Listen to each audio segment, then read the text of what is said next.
छत्रपती शिवाजी महाराज म्हणजे केवळ महाराष्ट्र आणि भारतभूमीचेच नाही तर जगाच्या इतिहासातील अद्वितीय आणि पराक्रमी राजे होते. पारतंत्र्याचा अंधकार दूर करून रयतेचे स्वराज्य उभा करणाऱ्या शिवरायांनी शेकडो लढाया केल्या. त्यापैकी जास्तीत जास्त लढायांमध्ये त्यांनी विजय मिळवला.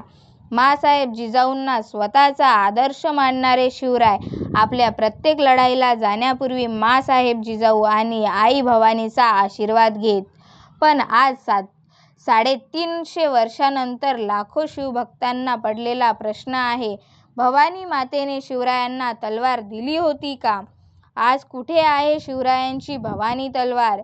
छत्रपती शिवरायांकडे एकूण किती तलवारी होत्या? भवानी तलवारीचे वजन 65 किलो होते का?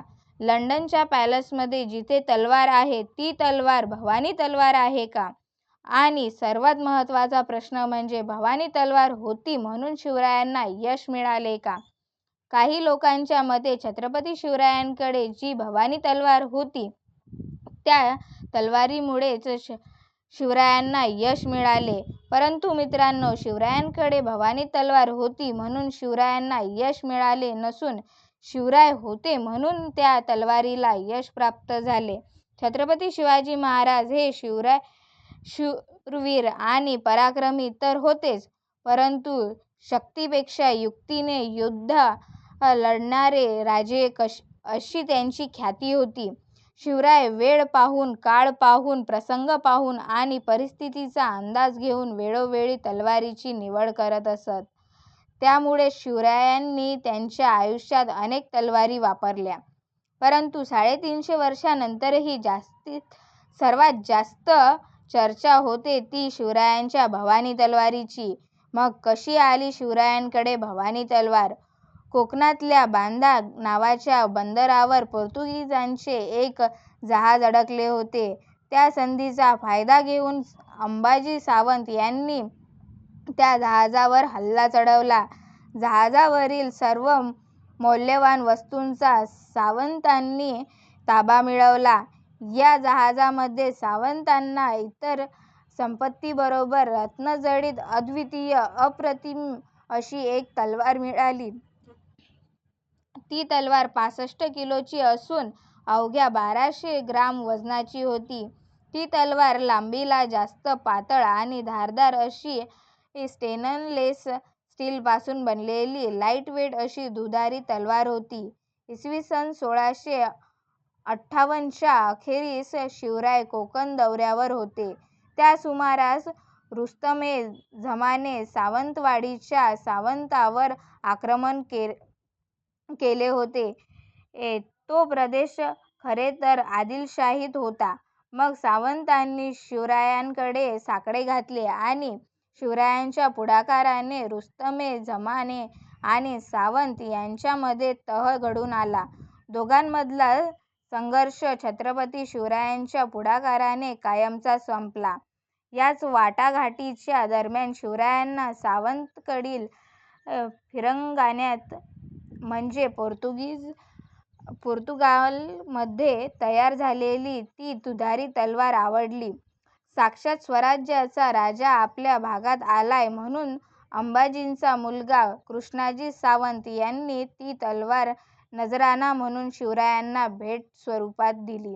परंतु शिवरायांनी ती महागडी भेट फुकट न स्वीकारता त्याचा मोबदला म्हणून 300 हून सावंतांना देऊ केले.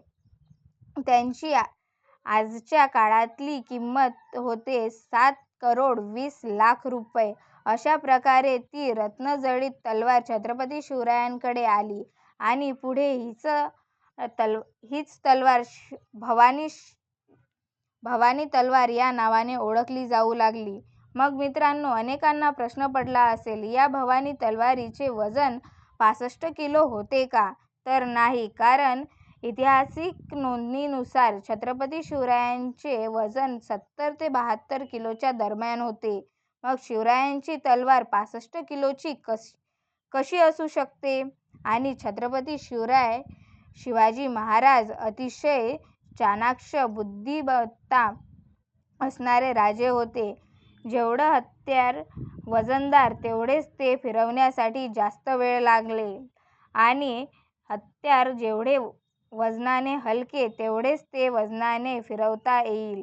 हा शक्तीसोबतचाच युक्तीचा नियम देखील शिवरायांना चांगलाच माहीत होता. त्यामुळे शिवरायांकडे असलेल्या भवानी तलवारीचे वजन 65 किलो नसून अवघे 1200 ग्रॅम इतके होते.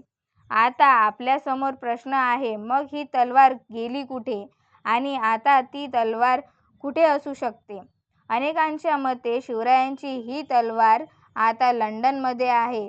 परंतु त्या तलवारीची 7,20,00,000 ही आजची किंमत पाहता ब्रिटिश गव्हर्नमेंट किंवा दुसरा कोणीही ती तलवार सध्या त्यांच्याकडे असल्याचे मान्य करायला तयार नाही.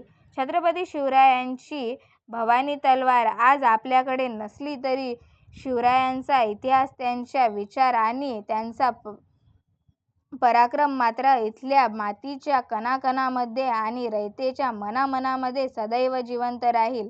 मित्रांनो, संपूर्ण जगाला पडलेला प्रश्न आहे, भवानी तलवारीमुळे शिवरायांना यश मिळाले की शिवराय होते म्हणून त्या तलवारीला यश प्राप्त झाले? यावर तुमचे मत काय आहे हे कमेंट करून नक्की कळवा. जय जिजाऊ, जय शिवराय, जय शंभूराजे. मित्रांनो, तुम्हाला जर आजचा व्हिडिओ आवडला असेल तर चॅनलला लाईक आणि सबस्क्राईब करायला विसरू नका. धन्यवाद.